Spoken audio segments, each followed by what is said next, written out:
Minha gente, o que é que foi isso que rolou, hein? No caso, rolou ontem. Eu só pude trazer hoje por questões acadêmicas. Muita correria, seminário, é prova, é programa para apresentar, é estudos para fazer.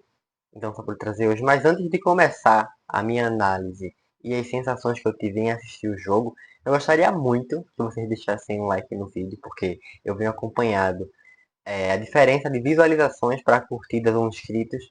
Então, para você que está chegando agora, que está gostando, que achou interessante, seja uma thumbnail, seja a abordagem, se inscreva. Tem muita coisa vindo aí.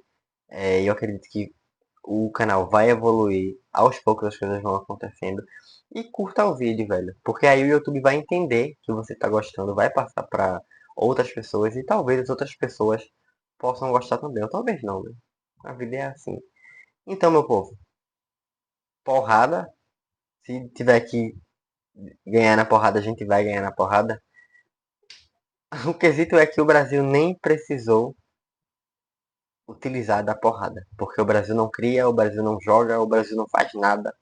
E a gente vê uma porrada de futebol. Uma porrada de um significado do que é uma equipe contra o que são 11 jogadores. Porque eu vejo que eu não sei nem por onde começar.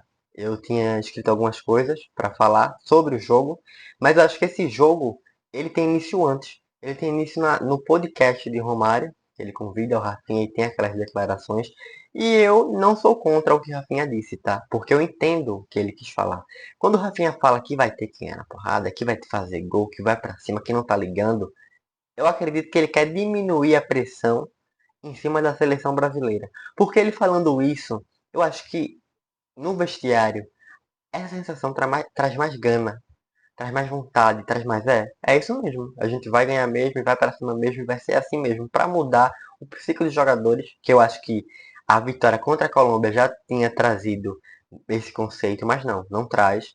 A seleção precisa dessa abordagem de, sei lá, eu não sei nem o que falar, de Rafinha no podcast.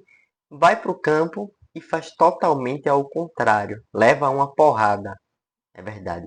Mas não da forma nem que eu imaginei, nem que você provavelmente imaginou. Porque eu acredito que quando você viu isso, ah não, cartão vermelho vai ter no mínimo dois. Ah, vai ser pancadaria. Ah, vai ser agressão. Não teve isso. Teve uma agressão de bola. A Argentina dominou o Brasil nos 90 minutos.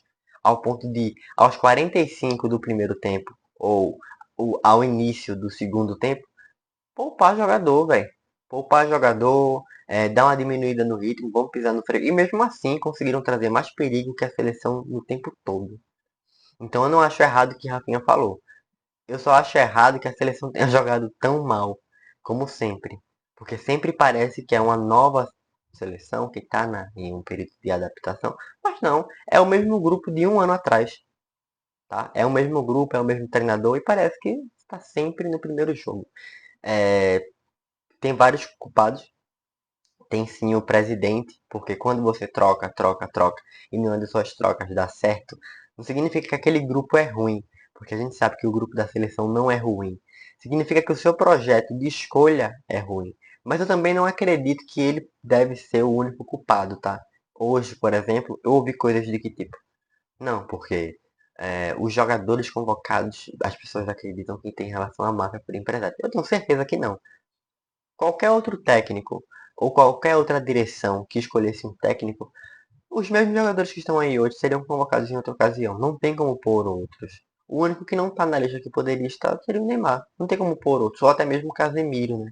Que há controvérsia sobre ele, mas eu acredito que ele é um excelente volante de contenção, assim como o Bruno Guimarães, assim como o João Gomes, o Joelinton, enfim.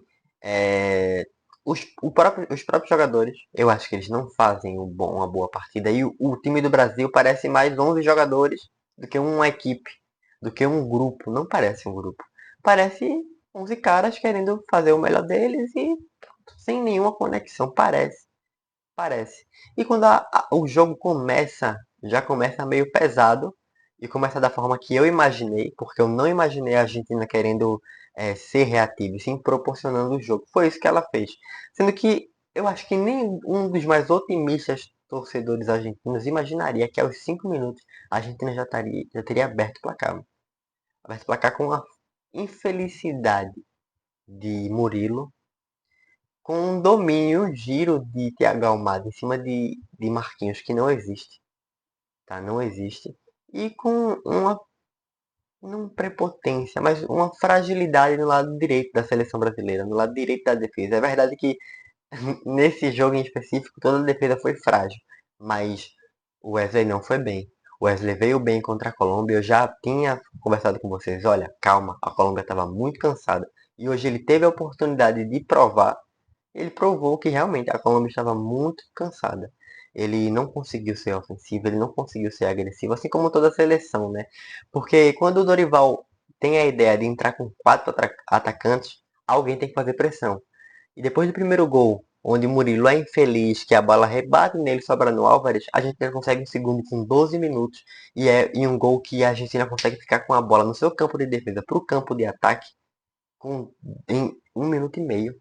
E quando você tem quatro atacantes, eles precisam pressionar a saída, que foi algo que não aconteceu. O Brasil não pressionou, o Brasil não foi agressivo. O Brasil se comportou como se fosse um jogo para cumprir tabela. E para a Argentina foi, porque já estava classificada. A Argentina já está classificada para a próxima Copa do Mundo.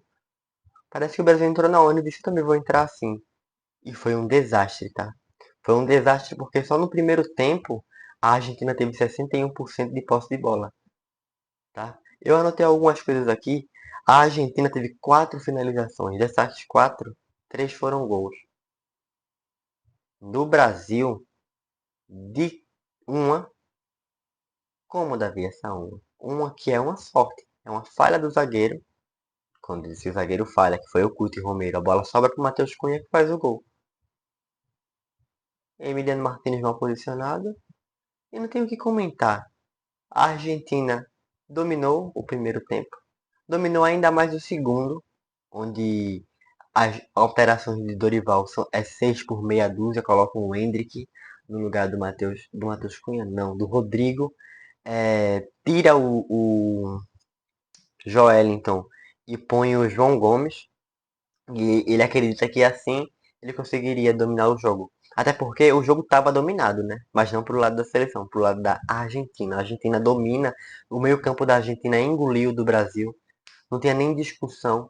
O meio-campo da Argentina era muito superior, era um meio-campo que trocava jogo, era uma linha de 5 que uma hora ou outra um dos meias subia para fazer um falso 9 junto com o Julian Álvares, que também é um jogador que sai. E a Argentina no segundo tempo começa a poupar jogador, tira o ritmo do jogo e o Brasil não consegue criar.